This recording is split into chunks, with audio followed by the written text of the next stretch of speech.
comparar a família a uma casa. Jesus, certa vez, ensinou os seus discípulos dizendo assim, através de uma figura que ele usou da casa. Lá no livro de Mateus, no capítulo 7, versículos 24 a 27, diz assim: todo aquele, pois, que ouve estas minhas palavras e as põe em prática, será comparado a um homem prudente que edificou a sua casa sobre a rocha. A chuva caiu, os rios encheram, os ventos sopraram e bateram com força contra aquela casa. Contudo, ela não caiu, porque estava alicerçada sobre a rocha. Mas todo aquele que ouve estas minhas palavras e não as põe em prática, será comparado a um homem insensato que edificou a sua casa sobre a areia.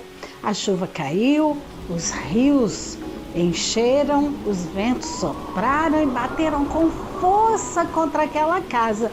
E ela caiu, e a sua queda foi grande.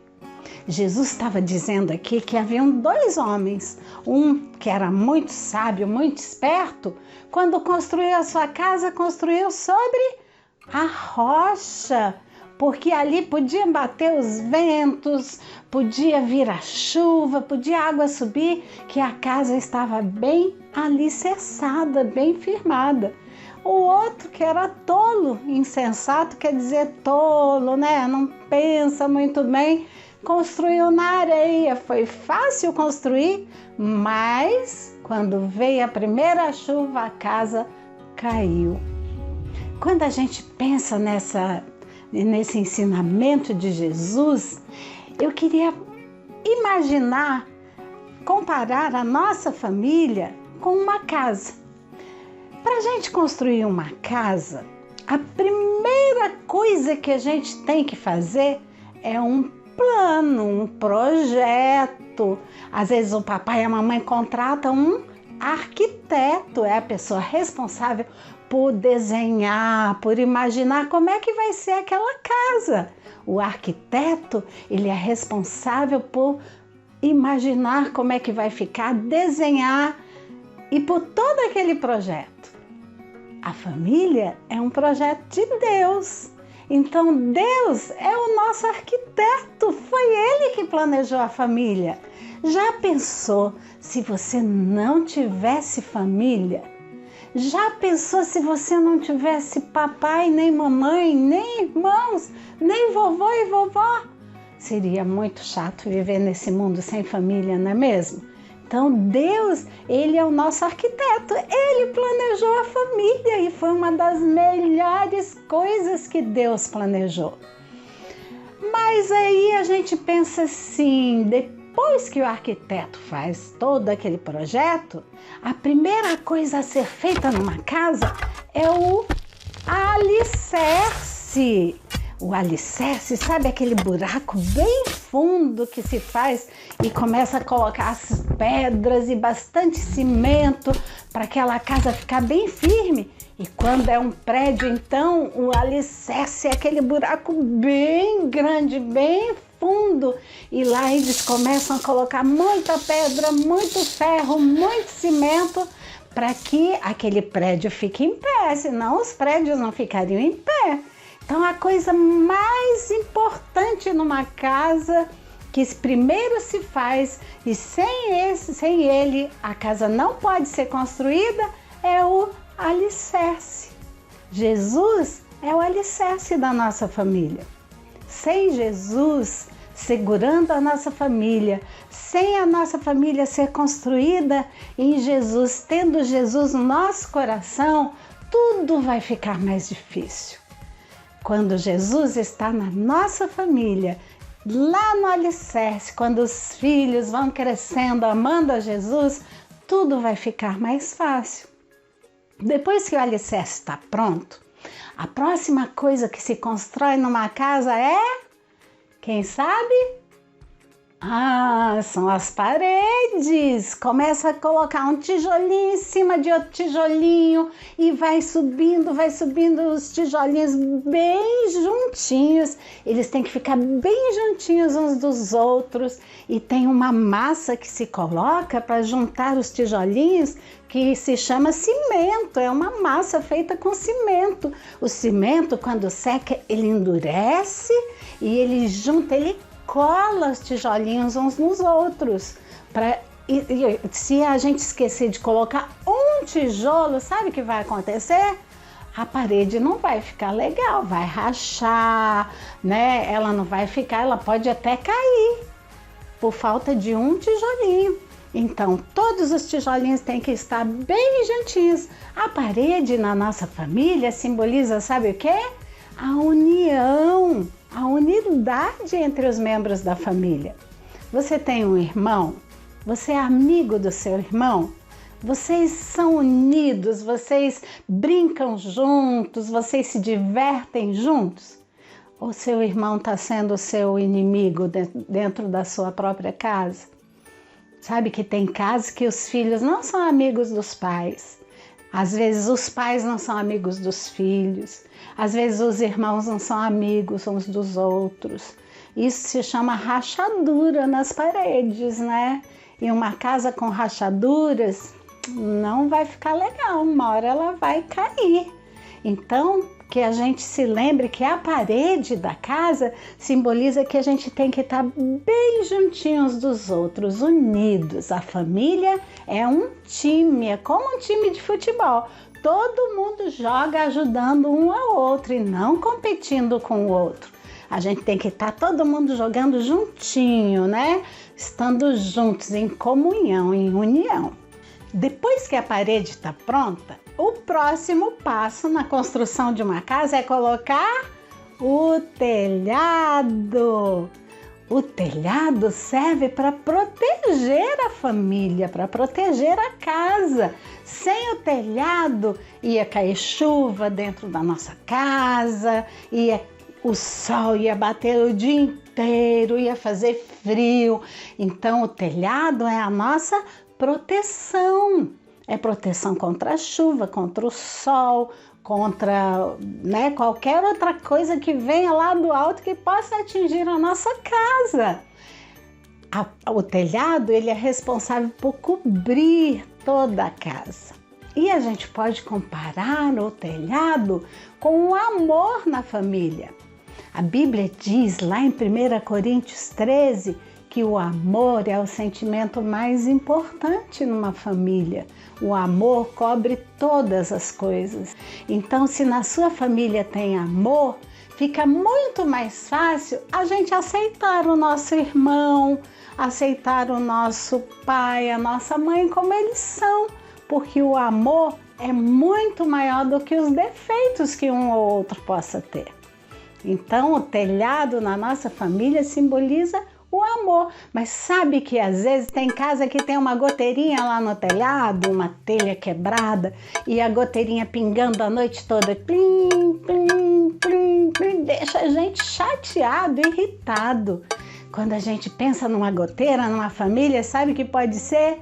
Aquela pessoa que vive reclamando, nada tá bom para ela, nunca tá feliz com as coisas. Se ela ganha um presente, não era isso que eu queria. Se a mamãe faz a comida assim, eu não gosto dessa comida. Se faz a comida outra, eu não gosto dessa comida. Eu não gosto desse suco, eu não gosto dessa fruta. Nada tá bom para aquela pessoa, passa o dia todinho reclamando. A pessoa que passa o dia todinho reclamando é como essa goteirinha que fica lá no telhado, pingando o tempo todo e precisa ser consertada. Às vezes precisa chamar, né, o nosso construtor para ir lá e consertar essas goteirinhas, não é? Então, na nossa vida também, o nosso construtor é o nosso Deus. Ele que está ali, ele que planejou a família e ele é capaz de consertar qualquer goteirinha do nosso telhado. Depois do telhado, o que se coloca numa casa são as portas e janelas. Para que servem as portas e janelas? Olha, a porta serve, claro, vocês sabem, né? Para a gente entrar e para a gente sair da nossa casa. A janela a gente abre para entrar sol, para entrar ar puro. Então, são os meios de acesso à nossa casa, a porta e a janela. Mas sabem que nas nossas casas podem entrar muitas coisas boas pelas portas e janelas.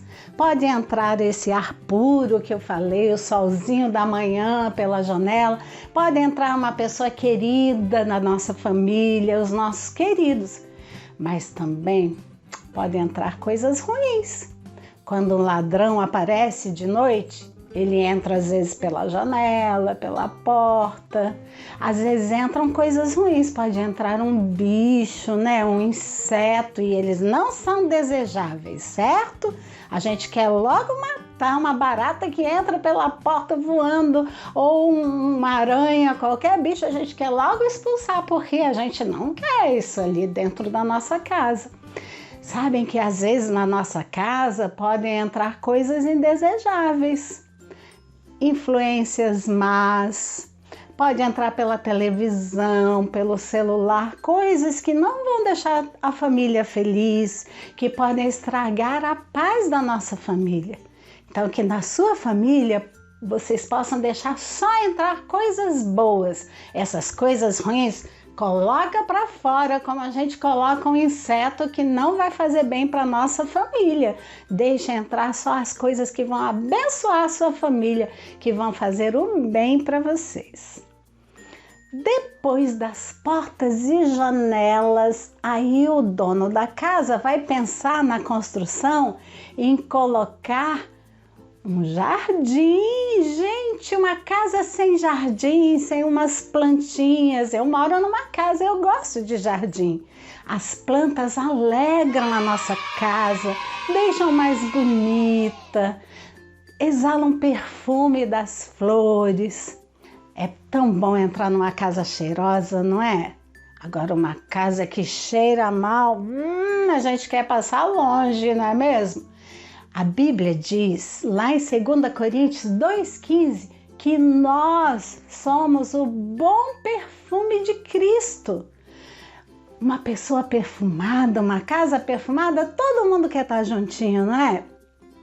Que a sua casa também tenha esse cheiro gostoso, que as pessoas ao passarem perto da sua casa não só sintam um cheiro agradável, mas que elas possam ter o desejo de entrar na sua casa, de estar com a sua família, porque é uma família agradável, é uma família que está distribuindo, que está exalando o bom perfume de Jesus. E como é que a gente exala esse perfume? É através da nossa união, do nosso amor, da nossa ajuda ao próximo, da nossa comunhão em família, da unidade da família, não é?